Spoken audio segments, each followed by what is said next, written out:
Right now, somewhere in the United States, a turbine is spinning.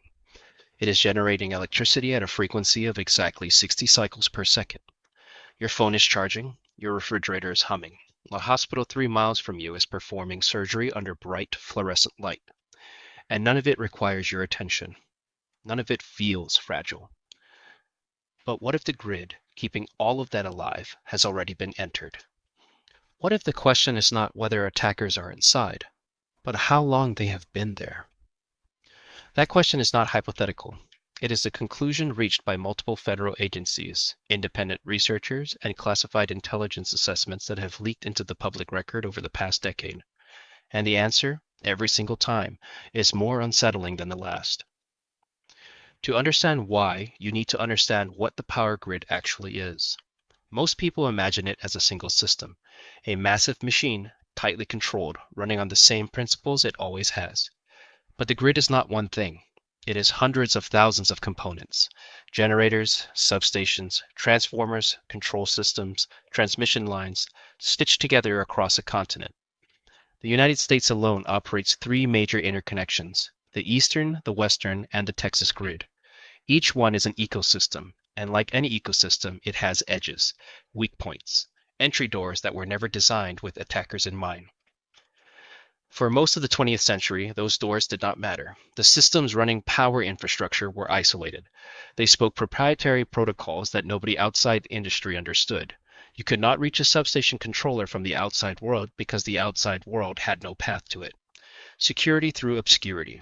It was not elegant, but it worked. Then the internet happened. Through the 1990s and into the 2000s, utilities began connecting their operational technology, the systems that physically move electricity, to their information technology networks.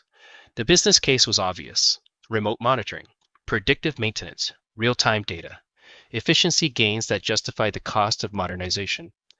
Engineers added network cards to devices that had never needed them. They ran cables between networks that had always been separate, and in doing so, they opened a door that has never fully closed. Researchers at Idaho National Laboratory demonstrated this in 2007 in an experiment that was classified for years before fragments leaked into public reporting. The test was called Aurora. A team of engineers accessed a diesel generator through a simulated cyber intrusion and sent it commands that forced it to operate out of phase with the grid. The generator tore itself apart in a matter of seconds. Physical destruction. No malware on the machine, no explosive device, just commands sent across a network. The vulnerability they exposed was real. It existed in infrastructure across the country. And according to subsequent reporting by journalist Ted Koppel in his 2015 book, Lights Out, utilities were informed. Most did not patch it. That is the first pattern you need to understand. Discovery does not equal remediation. The gap between knowing a vulnerability exists and actually fixing it can stretch for years, sometimes decades. And in that gap, something else is happening. Nation-state actors are moving in. In 2014, the Department of Homeland Security published an analysis under the name Dragonfly, named for a threat group believed to be operating out of Russia.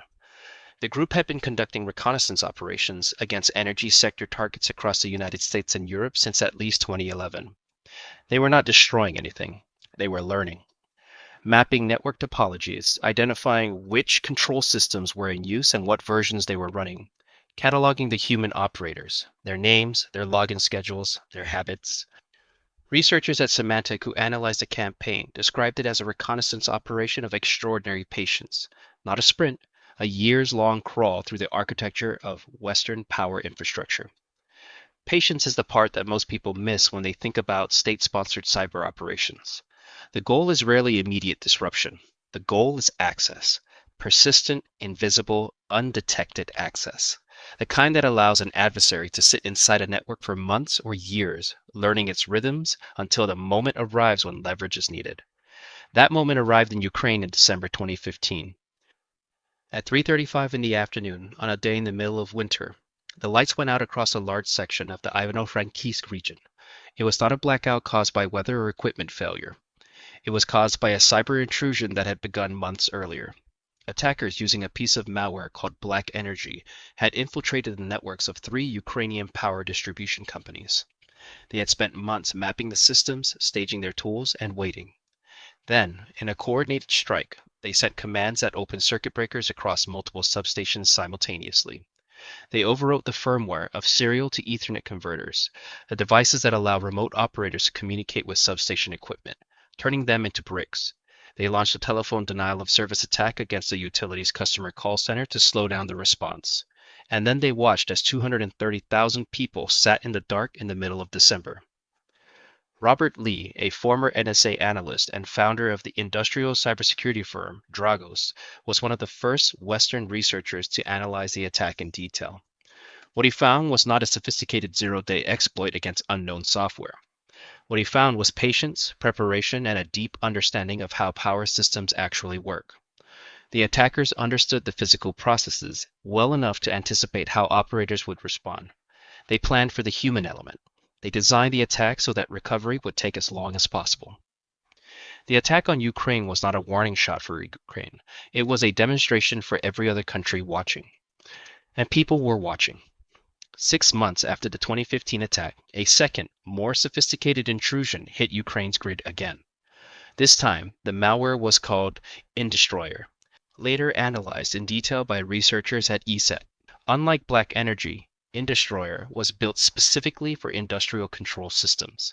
It spoke the native protocols that substations use to communicate. It did not need to exploit a software vulnerability. It simply learned the language of the infrastructure and used it to issue commands that the equipment would obey. Anton Cherepanov, a malware researcher at ESET who led the analysis, described it as the most sophisticated piece of malware ever designed to target industrial control systems. A Swiss Army knife for taking down power grids. A tool built not for one attack, but for reuse. Here is the part that should change the way you think about the infrastructure you depend on every single day. That tool is not unique to Ukraine. The protocols Industroyer speaks are the same protocols used by utilities across Europe, across Asia, across North America. The attack was not geographically specific. It was architecturally specific. And the architecture it was built to attack is global. In 2018, the Department of Homeland Security and the FBI issued a joint technical alert describing a multi-stage intrusion campaign targeting the U.S. energy sector. The alert documented attackers who had successfully penetrated the networks of vendors and suppliers connected to power utilities, a technique called a supply chain attack. From inside those vendor networks, they had pivoted into utility networks themselves. They had taken screenshots. They had collected credentials. They had, according to the alert, gained the ability to execute commands on industrial control systems. Not theoretical access, demonstrated access. The language used in that alert was careful and bureaucratic, but read between the lines and the meaning is clear. Attackers had moved far enough inside U.S. grid infrastructure to cause physical damage. They had chosen not to. Why not?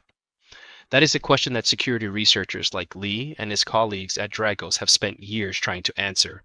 The most credible explanation is leverage. Demonstrated capability without deployed effect. The same reason a nuclear power possesses weapons it never intends to fire. The value is not in the use. The value is in the knowledge that you could. That calculus only works as long as both sides understand it. And the history of the internet suggests that understanding rarely holds forever. In 2021, an attacker accessed a water treatment facility in Oldsmar, Florida.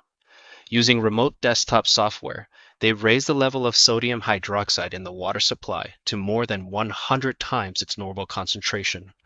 An alert operator noticed the change and reversed it within minutes. The attacker was never identified. The facility had been using a 17-year-old version of Windows.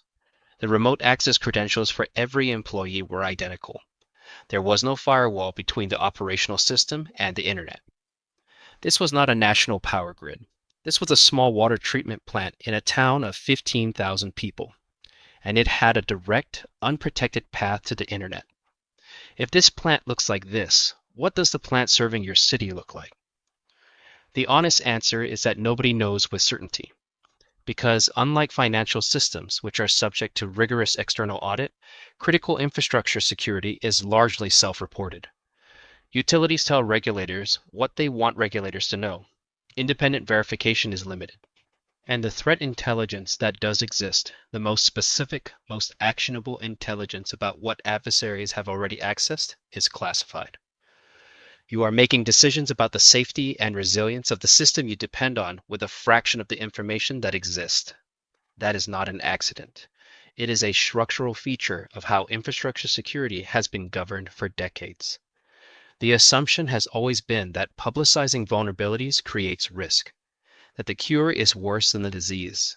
But researcher Kim Zetter, who has spent years covering cyber threats to critical infrastructure for outlets including Wired, has argued the opposite. Secrecy, she contends, has consistently allowed vulnerabilities to persist long past the point where they should have been remediated. The utilities that were told about Aurora in 2007 and did not patch it, they were protected from embarrassment. The vulnerability was not protected. The grid that keeps your city alive is older than the internet. Large portions of it were built in the 1960s and 1970s with design lifespans of 40 years. Many of those components are still running, now connected to networks their designers never imagined would exist. The transformers that step down high voltage transmission power to usable distribution voltage take 18 months to manufacture. There are no large stockpiles. If even a handful of them were destroyed simultaneously, the recovery timeline would be measured in months, not days. The grid has worked so reliably for so long that its reliability has become invisible. It has become assumption. An assumption is exactly the environment in which the patient, methodical actors mapping your infrastructure thrive. Tonight, when you flip a light switch, power will flow. The system will work the way it always has. And somewhere, in a network you will never see, on a machine inside infrastructure you depend on, a process may be running that was placed there by someone who is waiting for the moment when they decide it should not. The question was never whether the grid could be compromised. The question was always whether you would know before it mattered. You probably would not. And right now, there is no reliable way to know if that moment has already passed.